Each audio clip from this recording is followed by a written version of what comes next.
Vamos a orar para presentar al Señor su palabra, para que Él pueda usar su palabra para hablarnos a cada uno de nosotros. Señor y Padre Celestial, queremos alabarte y adorarte un día más, porque tú eres bueno y para siempre es tu misericordia, Señor. Todos los días estamos agradecidos por la vida que tú nos das. Gracias, Señor, por todos tus beneficios, Padre. Y yo quiero pedirte que en esta mañana tú puedas hablar desde el cielo, Señor, que tú puedas usarte de mí como un instrumento para hablar a tu iglesia, Señor. Límpiame, santifícame cada día más, Señor, que yo pueda ser un canal a través del cual tú puedas hablar, Señor, para que tú puedas traer tu palabra viva y eficaz. Yo no quiero traer conocimientos, no quiero traer palabra, quiero traer vida, Señor. Oh Padre, yo te pido que vivifiques tu palabra y que tu palabra pueda realizar la obra para la cual tú la envías en esta mañana, Señor. Y bendecimos en el nombre de Jesús a César también, Señor, y a Naí. Padre, bendícelo, restaura su salud, Señor. En el nombre de Jesús. Amén. Hoy quiero que meditemos en la vida de un hombre que es curioso porque hasta hace poco, y mira que llevo años en el Señor y que he leído veces la Biblia, pero hasta hace poco lo consideré un valiente. Pero creo que fue en febrero, descubrí por la predicación de un hermano que realmente era un cobarde. Así que cuando he releído la vida de este hombre, ya he podido darme cuenta que este hermano tenía razón, no solo por lo que él dijo que podría ser discutible, como veremos, sino por todo lo que nos relata la Biblia acerca de este hombre. Era realmente un cobarde. Pero no un cobarde cualquiera. Fue un cobarde que obedeció a Dios y que en su obediencia obtuvo una asombrosa victoria.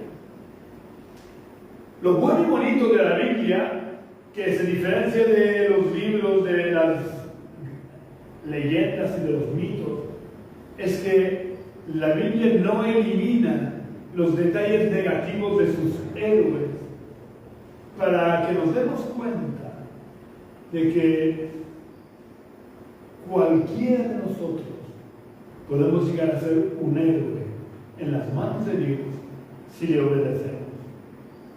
El hombre al que me estoy refiriendo fue Gedeón. Y Gedeón fue el verdadero protagonista de 300.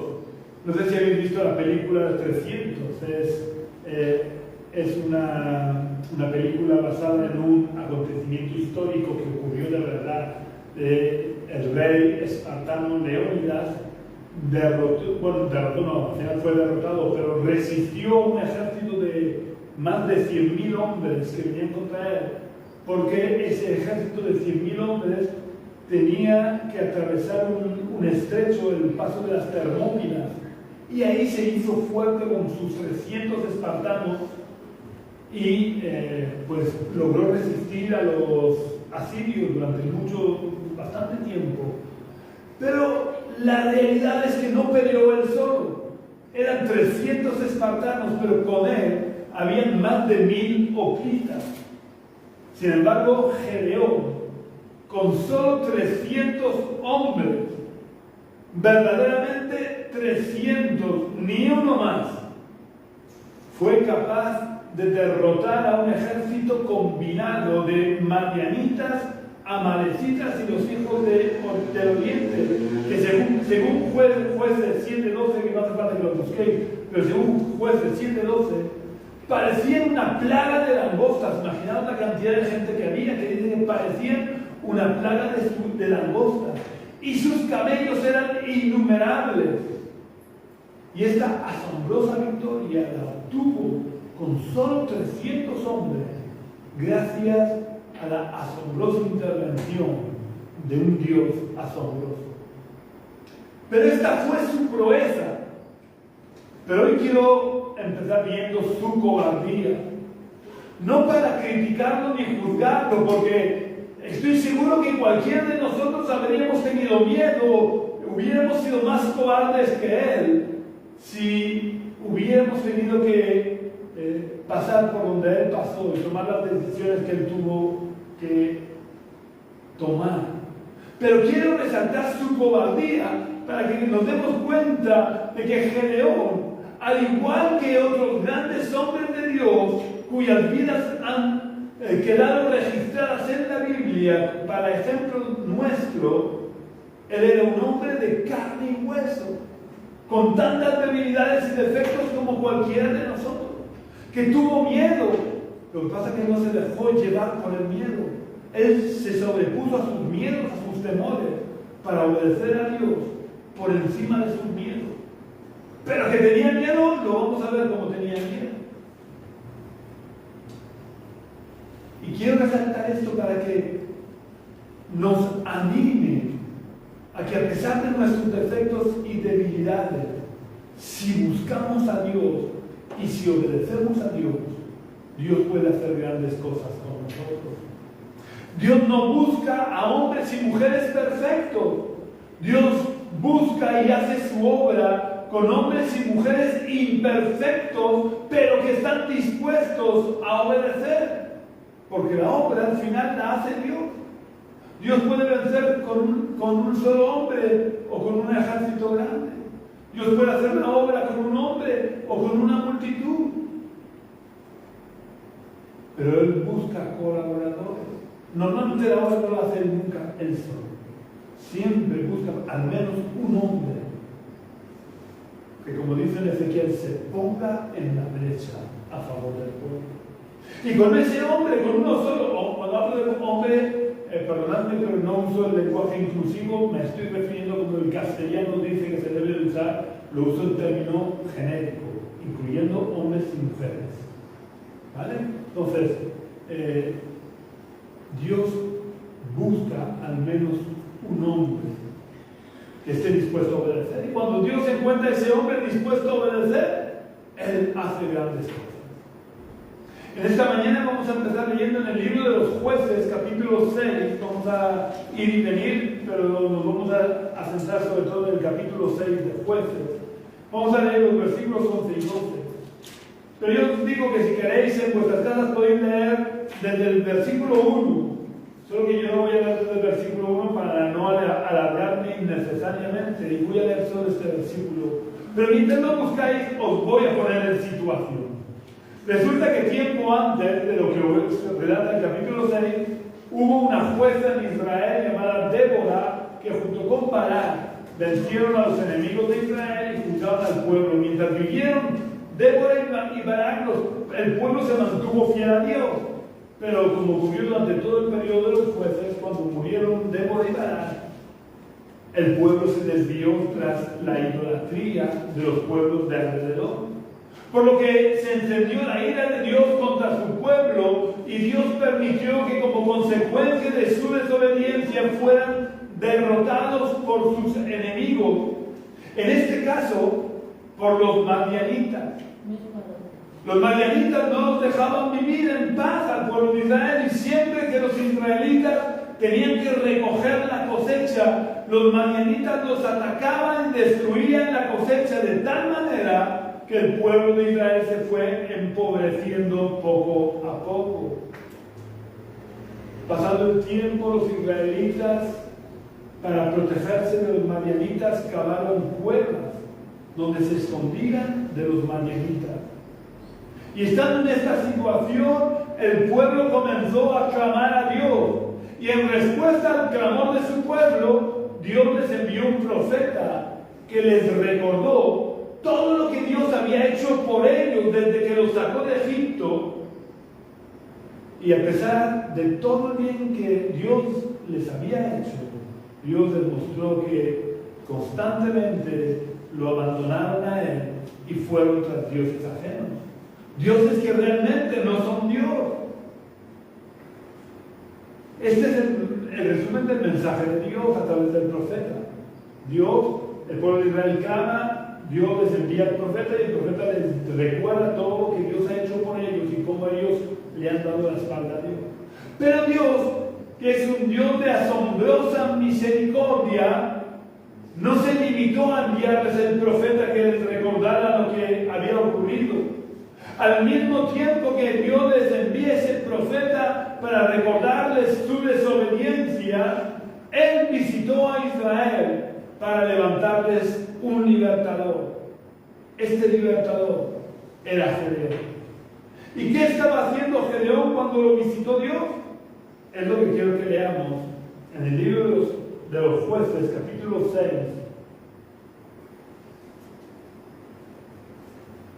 Versículos 11 y 12, donde se lo relata.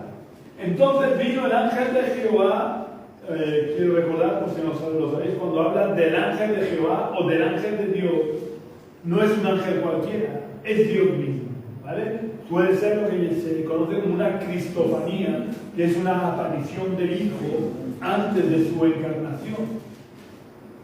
Entonces vino el ángel de Jehová y se sentó debajo de la encina que está en Ofra, la cual era de Joás Abiezerita. Gedeón, su hijo, estaba sacudiendo el trigo en el lagar para esconderlo de los madianitas. Cuando se le apareció el ángel de Jehová y le dijo: Jehová está contigo, hombre esforzado y valiente. Estos dos versículos son los que a mí me llevaron por tantos años a pensar que Gedeón era valiente. Porque al leerlos, yo interpretaba que Gedeón era valiente. Pero si nos fijamos especialmente en un detalle, nos daremos cuenta que realmente Gedeón era casi tan cobarde como el resto del pueblo de Israel, y no un valiente como yo pensaba. Yo pensaba que era valiente porque mientras todo el mundo se escondía a ellos en cuevas sin hacer nada para evitar el saqueo de los madianitas, Gedeón estaba sacudiendo el trigo en un lagar para recoger la cosecha de trigo y así evitar que los madianitas se lo llevaran. Haciendo un paréntesis, quiero decir que yo creo que este era el motivo por el que Dios nos cogió como libertador. Porque mientras todos se escondían y no hacían nada para evitar el saqueo, Gedeón estaba trabajando. Y Dios nunca llama a los vagos a servirle. Dios siempre llama a personas esforzadas que están dispuestos a remangarse y a trabajar. Por eso Jesús le dijo a sus discípulos: orad para que el Señor de la mies envíe obreros a su mies. No les dijo: orad para que envíe espectadores, ni para que envíe gente durmiente, que duerma. Les dijo: orad para que el Señor envíe obreros a su mies. Porque Dios siempre llama a aquellos que están dispuestos a trabajar. Pero el detalle por el que digo que casi era tan cobarde como el resto del pueblo es porque estaba sacudiendo el trigo en un lagar. Sacudir el trigo o aventarlo, como dicen muchas traducciones, consiste en aprovechar el viento para separar los restos de paja que han quedado en el trigo después de la cosecha del trigo.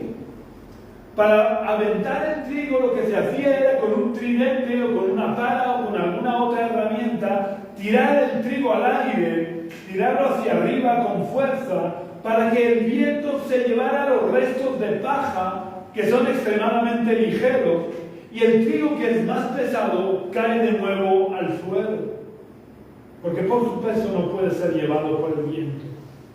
Así que la pregunta que hacía el hermano que me abrió los ojos a la realidad de la cobardía de Gedeón es: ¿cómo se puede aventar el trigo en un lagar? Este hermano decía que había visto, porque viaja mucho, que había visto muchos lagares y que el lagar es el lugar donde se pisa la uva. La uva o la manzana o el fruto que se quiere sacar su jugo. Este hermano decía que había visto muchos lagares y todos habían sido construidos en lugares cerrados. Así que, ¿qué viento puede hacer en un lugar cerrado? ¿Vale? Y por esto yo decía que podría ser discutible, porque hay lagares que están en lugar abierto, no sabemos donde estaba Gedeón, si era un lagar cerrado o un lagar abierto. Pero aunque sea en un lugar abierto, si estás dentro del lagar para ocultarte de los enemigos, ¿cómo puedes aventar el trigo? Pero el problema más grande viene con el segundo versículo. El problema me refiero para darnos cuenta de que era un cobarde. El problema más grande viene con el segundo versículo que hemos leído, que es el versículo 12, donde Dios le dice a Gedeón: hombre esforzado y valiente. Es que Dios miente. Dios no miente, evidentemente. Y lo de esforzado ya acabo de decir que lo era, porque por lo menos estaba tratando de hacer algo para evitar el saqueo de los enemigos. Pero valiente. ¿Cómo es que Dios le dice valiente a Gedeón? Si, como acabamos de ver, y como veremos a continuación, Gedeón era casi tan cobarde como el resto del pueblo. Cuando nos surge alguna duda acerca de un pasaje, lo mejor es estudiar la Biblia entera, porque todas las respuestas las encontramos en la Biblia. Y las mejores aclaraciones acerca de cualquier pasaje de la Biblia está en la misma Biblia. Así que vamos a ver la aclaración a por qué Dios le dice hombre esforzado y valiente cuando no era valiente, que era un cobarde. Vamos a leer lo que Pablo escribe en la carta a los Romanos, pero no perdáis Jueces 6, que volveremos a Jueces 6. Romanos capítulo 4, versículo 17. Vamos a leer lo que Pablo les dice a la iglesia de Roma en relación entre Dios y Abraham.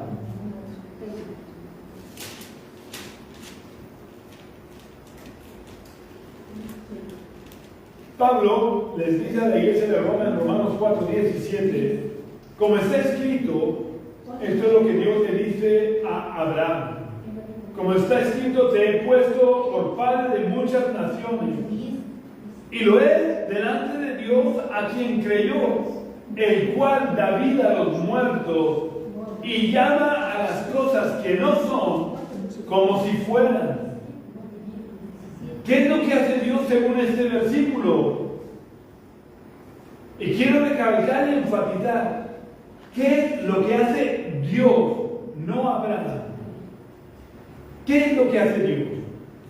Pablo dice que da vida a los muertos y llama a las cosas que no son como si fueran. Dios y no Abraham. Dios es el único que puede llamar y llama a las cosas que no son como si fueran. Este énfasis que estoy haciendo de decir que es Dios y no Abraham es porque quiero que quede bien claro que el único que puede llamar a las cosas que no son como si fueran es Dios. Dios es el único que puede hacerlo porque es creador. Él crea de la nada, a partir de la nada, no los hombres. Los hombres no podemos llamar a las cosas que no son como si fueran, porque entonces estamos mintiendo. A no ser que Dios nos diga que lo hagamos. Y si Dios nos dice que llamemos a algo que no es como si fuera, podemos hacerlo en obediencia. Pero no podemos tomar nosotros la iniciativa, porque solo Dios tiene el poder de llamar a las cosas que no son como si fueran. Este inciso lo he hecho porque algunos van enseñando por ahí que por fe nosotros también podemos llamar a las cosas que no son como si fueran. Pero no es así. Nuestra fe debe de llevarnos a la obediencia a Dios y a no tomar iniciativas ni prerrogativas que no nos corresponden, que solo están en la absoluta potestad de Dios. De hecho, Abraham, a pesar de haber recibido la promesa directamente de Dios, no por un profeta, a pesar de haber recibido la promesa directamente de Dios de que él sería padre de multitudes cuando no tenía hijos, él no se atrevió a tomar la iniciativa y cambiarse de nombre. porque él se llamaba originalmente Abraham, que quiere decir padre enaltecido. Y Dios con el tiempo le cambió el nombre a Abraham, que significa padre de multitudes. Él no tomó nunca la iniciativa de ese cambio de nombre. Él solo se cambió el nombre cuando Dios le dijo que lo hiciera. Porque la iniciativa de llamar a las cosas que no son como si fueran, solo la tiene Dios. Y Abraham siguió llamándose Abraham por muchos años, a pesar de la promesa que había recibido de Dios. Y se llamó Abraham hasta que Dios, que es quien llama las cosas que no son como si fueran, le dijo que cambiara su nombre al de Abraham. Pero volviendo a Gedeón, Dios, como es el único que puede llamar a las cosas que no son como si fueran, llamó a Gedeón valiente, aunque todavía y por algún tiempo siguió siendo un perfecto cobarde, como veremos. Vamos a leer ahora los versículos 14 y 15 de Jueces capítulo 6.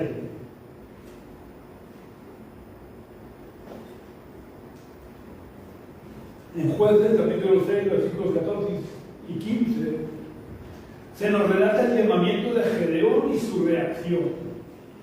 Dice Jueces 6, 14 y 15, mirándolo Jehová le dijo, ve con esta tu fuerza y salvarás a Israel de manos de los madianitas.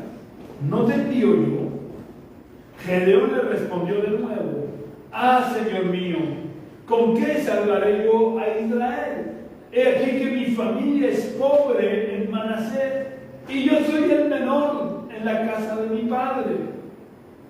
A pesar de que es Dios el que está hablando con él, y es Dios el que le está diciendo que vaya a salvar a Israel de manos de los madianitas, Gedeón, por su cobardía, comienza a darle excusas ridículas a Dios. Y le dice que si su familia es pobre, cuando en ese momento todas las familias de Israel eran pobres, porque como hemos leído, todo Israel se fue empobreciendo a causa de los saqueos de los madianitas.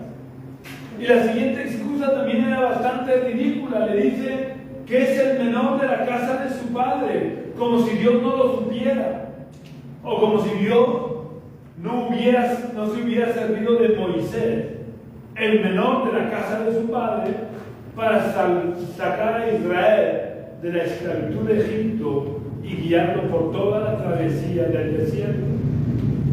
Dios no necesita de las riquezas humanas para cumplir sus propósitos, porque Él dice a través del profeta Ageo, mía es la plata y mío es el oro. A Dios no le importa si somos el mayor o el menor, o el del medio. Lo que a Dios le importa es que tengamos un corazón humilde y dispuesto para obedecerlo en todo.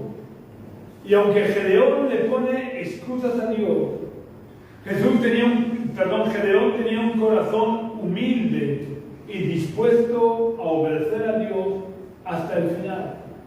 Aunque como veremos luego, Dios le pidiera un imposible, como era el de vencer a un ejército tan grande con solo 300 hombres. Ahora vamos a ver la siguiente prueba de la cobardía de Gedeón. Vamos a leer el versículo 17, que dice, él respondió, yo te ruego que si he hallado gracia delante de ti, me des señal de que has hablado conmigo. El miedo de tener que ir a la guerra contra los madianitas le nublaba el entendimiento, porque él estaba viendo con sus ojos al ángel de Jehová, que no era otro que Dios mismo, y le pide una señal de que estaba ocurriendo lo que él con sus propios ojos estaba viendo que estaba ocurriendo. Pero Dios, que está acostumbrado a lidiar con la cobardía del ser humano, le da una señal inequívoca. Y es que después de que Gedeón preparó su ofrenda, que consistía en un cabrito y panes sin levadura y caldo, el ángel de Jehová le dijo que pusiera su ofrenda sobre la roca y echara el caldo sobre el cabrito y sobre los panes, mojando bien el cabrito y los panes. Y cuando todo estuvo bien mojado, Dios o el ángel de Jehová con el cayado tocó con la punta la carne y los panes, y subió fuego de la peña que consumió toda la ofrenda. La señal estaba tan clara que Gedeón, por su habitual cobardía, cree que va a morir por haber visto a Dios. Pero yo me pregunto, si no hubiera sido tan cobarde y se hubiera parado a pensar cómo Dios iba a matarlo, si Dios le estaba pidiendo que fuera a liberar a Israel de los madianitas. Sería absurdo. Sin embargo, como estaba cegado por la cobardía, pensó que Dios lo iba a matar. Dios, que lo que le importa es nuestro corazón, que tengamos un corazón sano, trata con Gedeón para ayudar a Gedeón a superar su habitual cobardía. Por lo que Dios le dice que no tenga miedo, que no va a morir, esté tranquilo. En el trato de Dios con Gedeón, para sanarlo de su cobardía crónica y probar su obediencia, antes de enviarlo a pelear contra los madianitas, Dios le dice que haga algo bastante arriesgado, que era derribar el altar a Baal que tenía su padre y cortar la imagen de Asera que estaba junto al altar de Baal, y con la madera de la estatua de Asera ofrecer un toro a Jehová. Gedeón, que era cobarde pero obediente, y esto es lo verdaderamente importante, ser obediente a Dios a pesar de nuestros miedos. Gedeón, a pesar de sus temores, obedeció a Dios, a pesar de las posibles consecuencias, porque el pueblo adoraba a Baal y a Asera.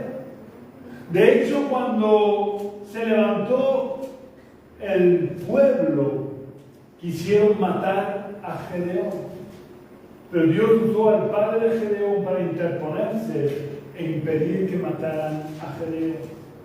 Así que estaba ya preparado Gedeón para acaudillar al pueblo en su guerra contra los madianitas. Sí, porque él había demostrado que por encima de su cobardía, por encima de sus temores, era capaz de obedecer a Dios en todo. Gedeón fue capaz de dejar a un lado sus miedos, o por lo menos sobreponerse a ellos para cumplir la voluntad de Dios. Así que Dios se dispuso a usar a Gedeón para vencer a los madianitas, que estaban constantemente atacando y empobreciendo a su pueblo. Pero el hecho de que a ojos de Dios Gedeón estaba preparado para llevar a su pueblo a la victoria, ¿implicaba que Gedeón había dejado de ser un cobarde? No, Gedeón seguía siendo un cobarde. Vamos a verlo. Resulta que los madianitas, junto con los amalecitas y los hijos del oriente, se juntaron todos, formaron una gran coalición, cruzaron el Jordán y se prepararon para ir contra los israelitas, como tantas veces habían hecho en el pasado. Pero esta vez iba a ser diferente, porque esta vez Dios había preparado a un hombre para liderar a su pueblo. Y el Espíritu de Dios vino sobre Gedeón, el cual tocó la trompeta o el shofar, que era la señal que usaba el pueblo de Israel para que el pueblo se preparara para la batalla. Pero cuando se juntó y se formó todo el ejército en torno a Gedeón le invadió de nuevo su proverbial cobardía y le temblaron las piernas.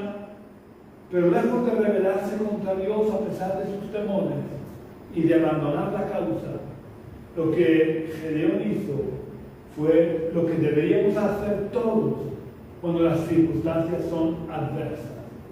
Gedeón buscó a Dios y en medio de sus temores le volvió a pedir una señal a Dios de que era Dios el que lo estaba enviando. Y como Dios conoce nuestro corazón y nuestras debilidades, no le importó satisfacer los deseos de Gedeón y cumplió al pie de la letra todo lo que Gedeón le había pedido que hiciera. Esto lo podéis leer a partir del versículo 36 hasta el final del capítulo. Yo no lo voy a leer para no alargarme, pero en casa lo podéis leer. Desde el versículo 36 hasta el final del capítulo, Gedeón le pone dos pruebas a Dios y Dios las cumple al pie de la letra. Pero claro, una vez que Dios cumple al pie de la letra lo que Gedeón le había pedido, confirmando de esa manera que era Él el que lo estaba enviando, Dios vuelve a poner a prueba a Gedeón. Y Dios, que siempre pone su dedo en la llaga para poder sanar de verdad nuestro corazón, vuelve a desafiar a Gedeón en el área más débil de Gedeón, el valor o la cobardía, pidiéndole que reduzca todo su ejército. ¿Daos cuenta? Que eran relativamente pocos frente a una alianza de 3 naciones, los madianitas, los amalecitas y los hijos de Oriente. Pues con toda la multitud que hemos leído al principio, que parecía una plaga de langosta, Dios le pide a Gedeón que reduzca su ejército para que no le quepa duda a nadie de que la victoria se la iba a dar Dios y no la fuerza militar. Esto era una decisión difícil para una persona cobarde, para una persona dominada por el miedo. Pero Gedeón, a pesar de sus miedos, vuelve a obedecer a Dios. Y en la obediencia a Dios, su ejército se ve reducido a un pequeño ejército de 10.000 hombres. ¿Qué eran 10.000 hombres frente a cientos de miles? Supongo que Gedeón comenzó a inquietarse porque su temor ya no era por pura cobardía. Su temor se basaba en una cruda realidad, en la realidad de que eran una minoría frente a un ejército tan grande. Pero ¿sabéis? Dios no le da por aprobado el examen a Gedeón y lo sigue poniendo a prueba en la segunda parte del examen, que podemos leer en Jueces capítulo 7 y versículo 4. Gedeón capítulo 7 versículo 4 dice: Jehová dijo de nuevo a Gedeón, es decir, Dios le va a poner la segunda parte del examen. Jehová dijo de nuevo a Gedeón: aún son demasiados, llévalos a beber agua y allí los pondré a prueba. Del que yo te diga, vaya este contigo, irá contigo. Pero de cualquiera que yo te diga que este no vaya contigo, el tal no irá. ¿Qué? ¿Que 10.000 frente a cientos de miles son muchos? Está claro que la escala de valor de Dios no es la misma que la de los hombres. Pero imaginaros cómo se sentiría Gedeón, un cobarde empedernido, ante esta petición de Dios. Pero especialmente cómo se sentiría al comprobar que los escogidos por Dios eran solamente 300 hombres. Pero ¿en qué cabeza cabe que con 300 hombres alguien pueda derrotar a un ejército tan grande como la coalición de ejércitos madianitas, amalecitas y orientales?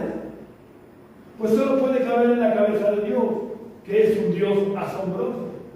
Así que Gedeón, que como estamos viendo, no se caracterizaba por su valor, yo supongo que él estaría pensando: tierra, trágame, por favor.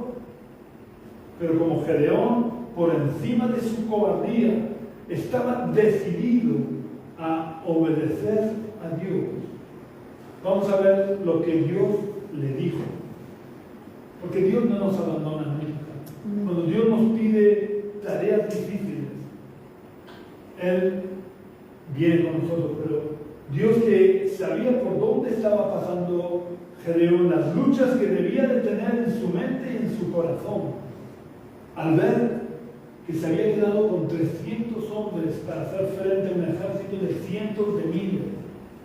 Vamos a ver lo que Dios le dice a Gedeón. Jueces 7, 9 al 11 dice: aconteció que aquella noche Jehová le dijo a Gedeón: levántate y desciende al campamento, porque yo lo he entregado en tus manos. Le dice: pero si tienes temor, demasiado conocía Dios a Gedeón, le dice: pero si tienes temor de descender, baja al campamento con tu criado Fura. Es decir, ves tú solito con tu criado y oirás lo que habla. Entonces te animarás y descenderás a atacarlos. Gedeón descendió con su criado Fura hasta los puestos avanzados de la gente armada que estaba en el campamento. ¿Cómo podemos saber que a pesar de todas las señales que Dios le había dado a Gedeón, Gedeón seguía teniendo miedo? Es muy fácil saberlo, porque Dios le dice que vaya a atacar al campamento mañanita, pero le dice: pero si tienes miedo, ves primero tú con tu criado y escucha lo que oirás ahí. Y en el versículo 10, en la segunda parte del versículo 11, ¿qué hace Gedeón?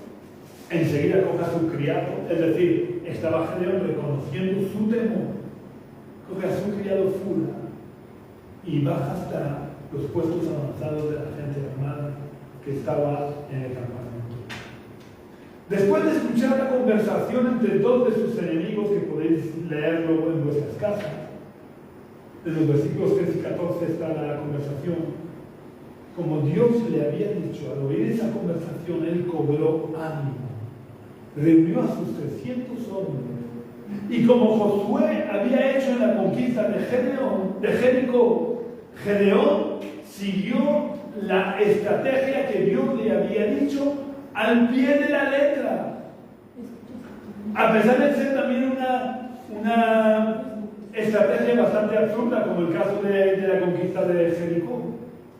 Pero Gedeón obedeció a Dios al pie de la letra, por lo que Israel obtuvo una asombrosa victoria, en la que los madianitas, los amalecitas y los orientales huyeron y se mataron unos a otros, mientras el pueblo de Israel se mantenía firme, tocando la trompeta y con la antorcha encendida. No tuvieron que pelear para vencer. Es verdad que luego ya atacaron para acabar de destruir a sus enemigos. Pero la asombrosa victoria es que los propios amalecitas, madianitas y orientales huyeron y se mataron entre ellos.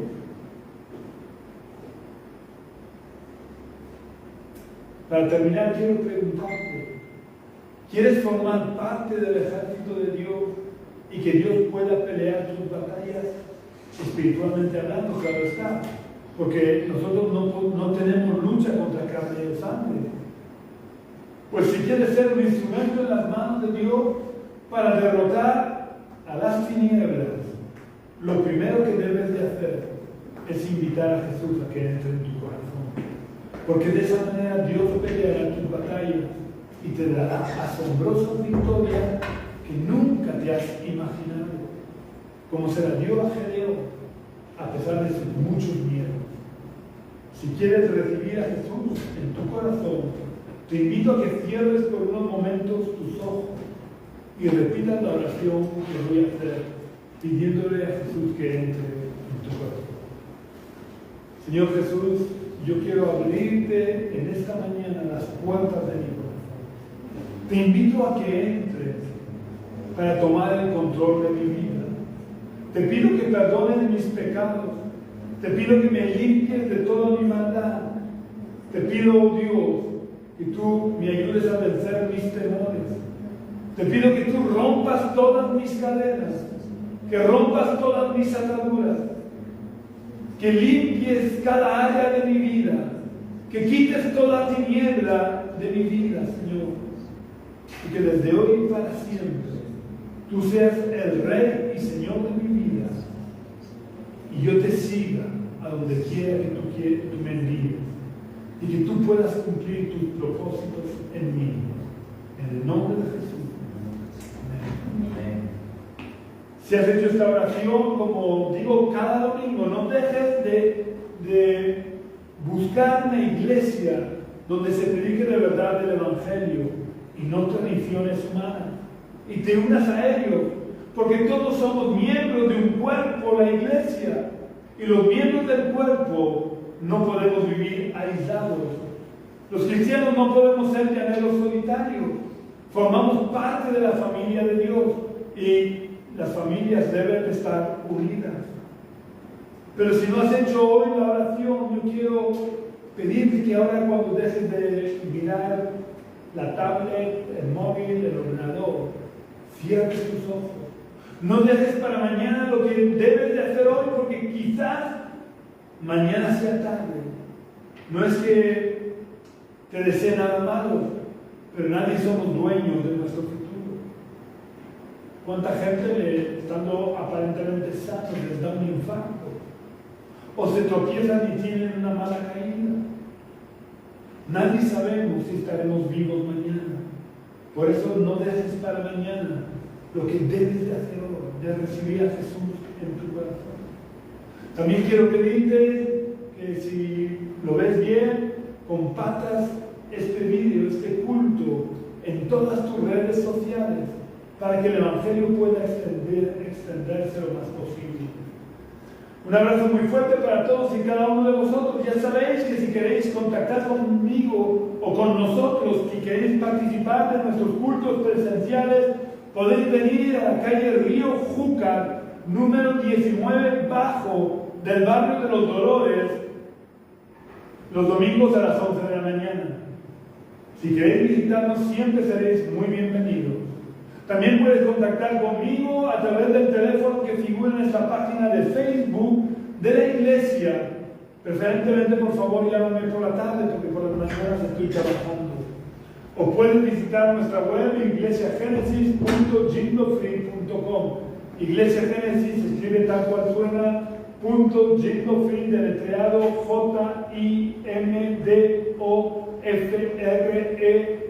JIMDOFREE.com.